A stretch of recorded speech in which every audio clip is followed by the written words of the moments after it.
کوئی نہیں ہے. تو کس سے مانگنا چاہیے؟ وَإِن يُرِدْ وَإِن يَمْسَسْكَ بِخَيْرٍ، اور اگر اللہ تجھ پر کوئی خیر ڈالے، اللہ کی طرف سے تجھ کو کوئی خیر آئے، نصیب ہو، فَهُوَ عَلَى كُلِّ شَيْءٍ قَدِيرٌ، تو اللہ ہر چیز پر قادر ہے. یعنی اللہ ایک جگہ دوسری جگہ کہا فَلَا رَادَّ لِفَضْلِهِ، اللہ کے فضل کو کوئی لوٹا نہیں سکتا. کہ اللہ کی طرف سے کسی کو اگر عزت، نفع، کامیابی اگر ملنے والی ہے، شفا ملنے والی ہے، مخلوق مل کے کرے ہم نہیں چاہتے واپس جاؤ، بھیج سکتے کوئی واپس نہیں. اللہ تعالیٰ چاہیں تو کسی کو کامیاب کرنا، سب مل کے ناکام نہیں کر سکتے. اللہ شفا دینا چاہیں، سب مل کے اس کو بیمار نہیں کر سکتے. اللہ اگر اس کو بیمار کرنا چاہیں، سارے ڈاکٹر مل کے اس کو شفا نہیں دے سکتے. لا شفاء الا شفاؤک، تیری شفا کے سوا کوئی شفا نہیں. اب ادی لے کے یہاں لگا رہا، یہاں لگا رہا، ہوتا دیکھنے میں بھی اچھا نہیں دکھتا ہو. وہ بھسم کی طرح ہے جو مشرکین کرتے ہیں. اللہ ہم سب کی حفاظت فرمائے. بعض علاقوں میں بچہ نہیں بول رہا، وہ فلانے طوطے بابا کی درگاہ پہ جاتے ہیں، وہ طوطے وہاں پہ رہتے، طوطے کا جھوٹا اس کو کھلاتے ہیں. طوطے کی وہ انسان کی بولی بلوانا ہے کہ طوطے کی طرح ٹیں ٹیں کروانا ہے اس کو. کیا ہے یہ؟ کہاں سے لائے یہ سب چیزیں؟ خرافات کتنی آپ دیکھیے مسلمانوں میں. کہ ہمارا بچہ بات نہیں کر رہا تو طوطے کا فلانی درگاہ کے طوطے کا جھوٹا کھلاؤ اس کو تو بات کرنے لگے گا. یعنی باپ بھی اس لائق نہیں، وہ طوطا اتنا، اس کا کیلیبر دیکھو کیا ہے طوطے کا. طوطے کا سٹینڈرڈ اس کی، ہاں کتنا زبردست طوطا ہے وہ. باپ دادا بھی ویسے نہیں، انسان کا بھی نہیں کھلا رہے اس کو، طوطے کا کھلا رہے ہیں اس کو. اللہ ہدایت عطا فرمائے. خرافات جو ہیں جہل کا نتیجہ ہیں. علم اگر انسان کے پاس ہو اور اللہ کی عظمت وہ جانتا ہو تو اس کے لیے یہ ساری خرافات میں واقع ہونے کا موقع نہیں ہوتا ہے. وہ بچتا ہے، اللہ اس کو بچاتا ہے. تو وَإِن يَمْسَسْكَ بِخَيْرٍ فَهُوَ عَلَى كُلِّ شَيْءٍ قَدِيرٌ، اگر اللہ تجھ کو خیر پہنچانا چاہے تو پھر اللہ ہر چیز پر قدرت رکھتا ہے. اللہ جو چاہے دے سکتا ہے. اس میں اشارہ اس طرف ہے کوئی خیر ایسی نہیں جو اللہ نہیں دے سکتا کہ یہ تو اللہ نہیں دے سکتا ہے تو بابا سے مانگنا پڑے گا. ایسا ہے نہیں ہے. ہاں بعض لوگ کیسا ہے، لاٹری کا ٹکٹ تو اللہ سے نہیں مانگ سکتے نا، نمبر آیا اپنا. ریس کے گھوڑے کا نمبر اللہ سے کیسا مانگنا، غلط کام ہے. دیکھیے یاد رکھیں، بعض لوگ کہتے ہیں کہ لوگ جاتے ہیں بتوں سے مانگتے ہیں ان کو ملتا ہے، اور ہم تو درگاہوں پہ بعض اوقات مسلمان کہتا ہے ہمارے مسائل حل نہیں ہو رہے تھے، ہم درگاہ پہ گئے اور وہاں مانگے ملا. اس کی کیا دلیل ہے کہ انہوں نے دیا اس کی دلیل کیا ہے؟ موٹی مثال ہے، ایک بچہ ہے گھر کے اندر، وہ جا کے دیوار سے مانگے مجھے کھانا چاہیے. گھر کی دیوار ہے بھائی، بچہ ماں سے ناراض ہوا اور جا کے دیوار سے کہا ماں سے نہیں چاہیے مجھ کو، تو کھانا دے. ماں نے سنا اس کو، بھوک لگی اس کو، ماں نے بولا ادھر آ، یہ بیٹھے کھانا دے، کھانا ہے کھا اس کو. اب وہ یہ سمجھنے لگے دیکھو دیوار سے مانگتے ہی ملا. اس دیوار نے ماں کے دل میں ڈالا بے وقوف ہے کہ نہیں ہوا. تو ماں نے دیکھا اس کو بھوک لگی ہے، دیوار سے مانگ رہا ہے، دینے والی کون ہے؟ ماں ہی ہے. لیکن وہ کیا سمجھ رہا، مانگا کس سے؟ تو یاد رکھیں دینے والا کون ہے؟ اللہ ہی ہے. بتوں سے مانگے، پتھر سے مانگے یا کسی سے بھی مانگے، دینے والا کون ہے؟ اللہ ہے. لیکن یہ کیا اپنی جہالت میں شیطان اس کے دل میں کیا ڈالتا ہے، دیکھ اتنی دعا کیا کہیں نہیں ملا، بابا کے در پہ گیا مانگا، فٹ سے اگلے دن مل گیا. اللہ نے دینا ہی دینا تھا، لیکن شیطان نے آ کے دل میں کیا ڈالا، اب سب طرح ٹرائی کیا نا، ذرا ادھر بھی ایک ٹرائی کر. وہ اللہ کی طرف سے ہی آیا لیکن تو وہاں گیا اور تیرا عقیدہ غلط ہوا. وہی مسلمان جو کہتا بھائی سب طرف مانگے نہیں ملا، پھر بابا نے دیے نا، گئے تو ہم لوگ وہاں پہ اس کو بولے ہاں، اس کا غیر مسلم دوست بولے تو ہمارا بھی تمہارے جیسا ہی ہے، میں بھی سب طرف دیکھا، تمہارے اللہ کو بھی مانگا نہیں دیا، بابا سے بھی مانگا نہیں دیا، دیوی کے پاس گیا میں، ہماری دیوتا سے مانگا انہوں نے دیا، تمہاری یہ بابا بھی نہیں دیے میرے کو. کیا کہے گا وہ بھی مانگے گا کہ یہ بابا جو نہیں دے سکتے وہ دیوی دیوتا دے سکتے ہیں؟ کیا اب جواب کیا ہے؟ فبہت الذی کفر، کوئی جواب نہیں. تو ایک غیر مسلم بھی اس کو ہکا بکا کر سکتا ہے جہل کی وجہ سے، مسلمان رہ کے. دینے والا کون ہے؟ اللہ کے سوا کوئی دیتا نہیں، اس کو یاد رکھیں. تو یہ تدبیر ہے. اللہ تعالیٰ قرآن کریم میں فرماتا ہے یولج اللیل فی النہار ویولج النہار فی اللیل وسخر الشمس والقمر کل یجری لأجل مسمی ذالکم اللہ ربکم لہ الملک والذین تدعون من دونہ ما یملکون من قطمیر. سورہ فاطر آیت نمبر 13. کیا فرمایا؟ یولج اللیل فی النہار، وہ دن کو داخل کرتا ہے رات میں. رات بڑی ہو جاتی ہے، دن چھوٹا. ہاں، سردیوں میں رات بڑی ہو رات دن کا ٹائم کدھر چلا گیا؟ رات کے ڈپارٹمنٹ میں، رات کے پاکٹ میں. پھر وَيُولِجُ النَّهَارَ فِي اللَّيْلِ، اور دن کو داخل کر دیتا ہے کس میں؟ رات میں. رات کو دن میں، دن کو رات میں. تو کبھی دن بڑے ہو جاتے ہیں اور کبھی رات بڑی ہو جاتی ہے. وَسَخَّرَ الشَّمْسَ وَالْقَمَرَ، اور اس نے سورج اور چاند کو مسخر کر رکھا ہے.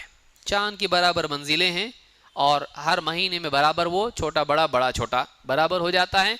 سسٹم چلتا رہتا ہے، مہینوں کی گنتی لوگ گنتے ہیں. آج کیلنڈر ہے، پہلے نہیں تھے. اور سورج ہے برابر، اس کے اوقات ہیں، ان اوقات میں سورج غروب ہوتا ہے. حتیٰ کہ بالکل سائنسدانوں نے بنا کے رکھا ہے اسی ٹائم پہ غروب ہوگا، سن سیٹ اور سن رائز. یہ کتنی یعنی پابندی کے ساتھ سورج کا طلوع اور غروب ہونا، کس نے پابند بنا رکھا ہے؟ اس کو اللہ نے بنا رکھا ہے. اللہ نے اس کو بنا کے رکھا ہے پابند. کائنات کے اندر نظام کا ہونا اس نظام کے بنانے والے کی دلیل ہے. قانون کا ہونا قانون بنانے والے کی دلیل ہے. ان کو پابند کرنا اس کی قدرت اور اس کی حکمت، اس کے علم کی دلیل ہے. اور اللہ نے کہا ذالک، اور کل یجری لاجل مسمی، ہر ایک چلا جا رہا ہے ایک مقررہ وقت تک کے لیے. وہ وقت کب آنے والا ہے؟ قیامت کا دن. تب تک کے لیے چلتا رہے گا. جب قیامت آئے گی سورج الٹا معاملہ ہو جائے گا، مشرق کی بجائے کہاں سے طلوع ہوگا؟ مغرب سے.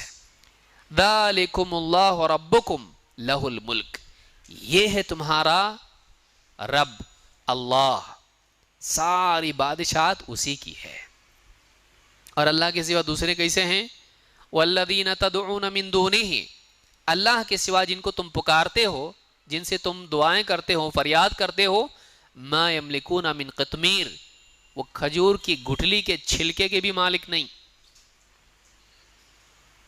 باقی چھوڑو، جس کی تم کو ضرورت نہیں اس کے بھی مالک نہیں. کھجور کی گٹھلی ہوتی ہے، آپ نے رمضان میں دیکھا ہوگا، اس کے اوپر ایک کیا ہوتی ہے؟ ایک جھلی ہوتی ہے، سفید سا کاغذ کی طرح ہوتا ہے. تو کیا ہے؟ قطمیر. اس کے بھی مالک نہیں ہے. یعنی اتنی بھی ان کی ملکیت کائنات میں نہیں، اتنی بھی اتھارٹی ان کے پاس نہیں ہے.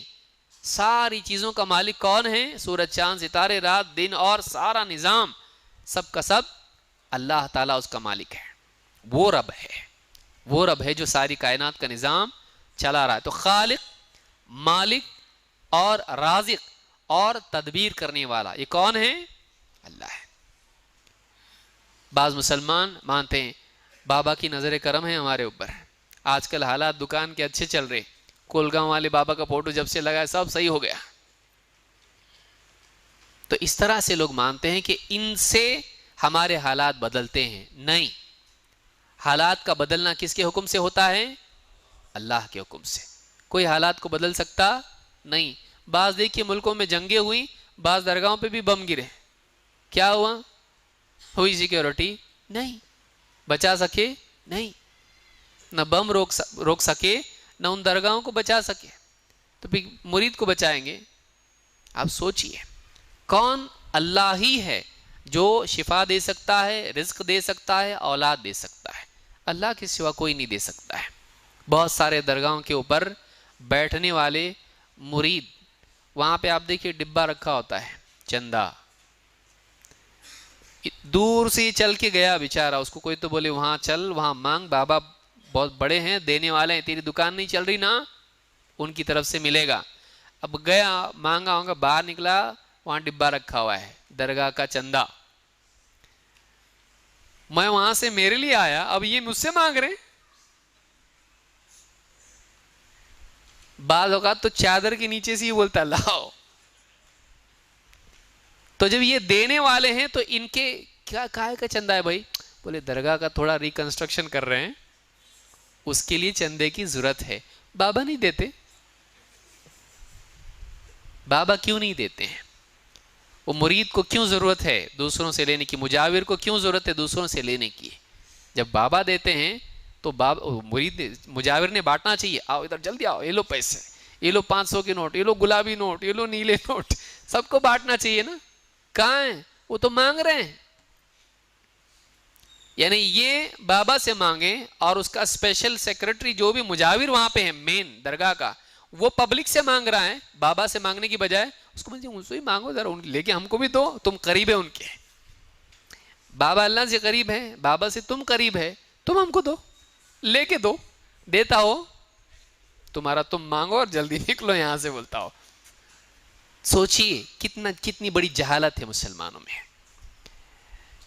کہ محتاج سے مانگنا کتنی بڑی محتاجی ہے. یہ جہل کا نتیجہ ہے.